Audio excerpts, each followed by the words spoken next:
శ్రీ గురుభ్యో నమః. శ్రీమాత్రే నమః. వీడియో చూస్తున్న ప్రతి ఒక్కరికి నా నమస్కారాలు. సూర్యారాధనకు అత్యుత్తమమైన రోజు రథసప్తమి. ఈ ఏడాది అంటే 2025 సంవత్సరంలో రథసప్తమి ఎప్పుడొచ్చింది? సూర్యుడిని ఎందుకు పూజించాలి? ఈరోజు పాటించవలసిన నియమాలు ఏమిటి అనే విషయాన్ని గురించి మనము ఈ వీడియోలో తెలుసుకుందాం.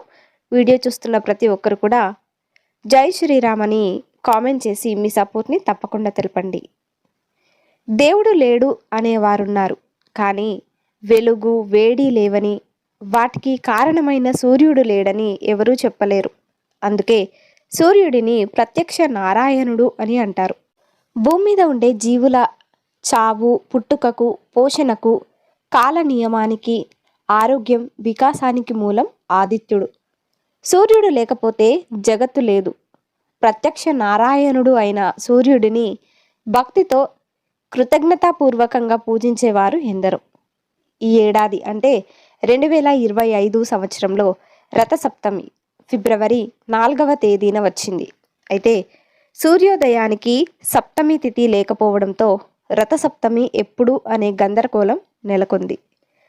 ఫిబ్రవరి 4వ తేదీన అంటే ఈ ఫిబ్రవరి 4వ తేదీ మంగళవారం అనేది ఉదయం 7:55 వరకు షష్ఠీ తిథి ఉంది.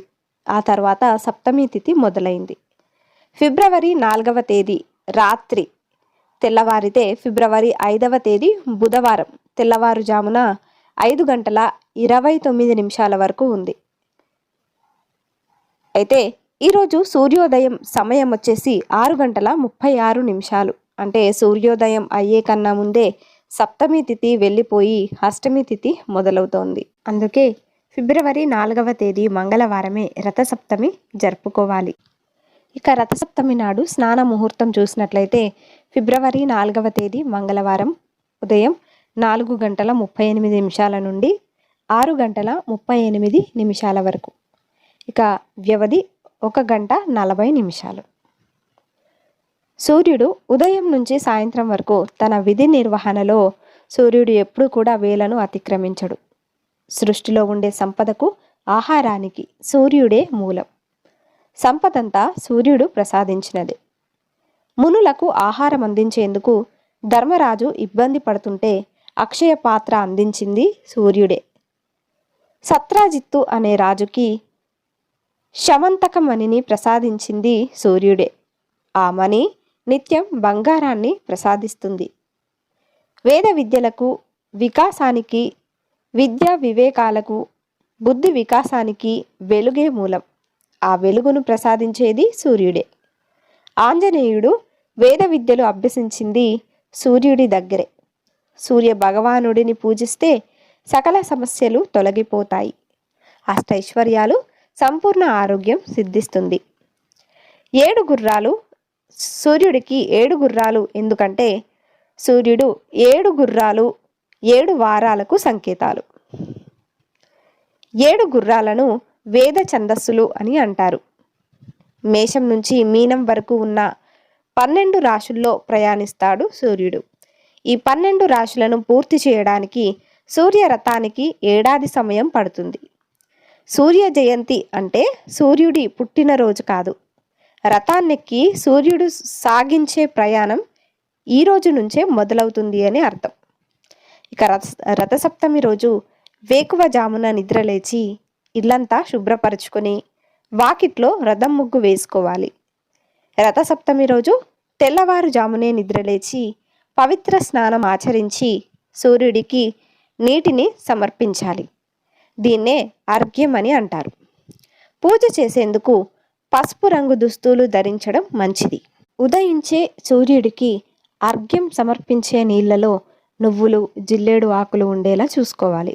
వీటితో పాటు చిటికెడు పసుపు, కుంకుమ, పంచదార, పచ్చి ఆవు పాలు కొన్ని, ఎర్రని పువ్వులు చెంబులో వేసి 2 చేతులతో చెంబును చేత పట్టుకొని 2 చేతులను ఆకాశానికి చాచి సూర్యుణ్ణి చూస్తూ మనస్ఫూర్తిగా స్వామివారికి నమస్కారం చేస్తూ ఓం శ్రీ సూర్య నారాయణ నమః అనే మంత్రాన్ని జపిస్తూ అర్ఘ్యం సమర్పించాలి.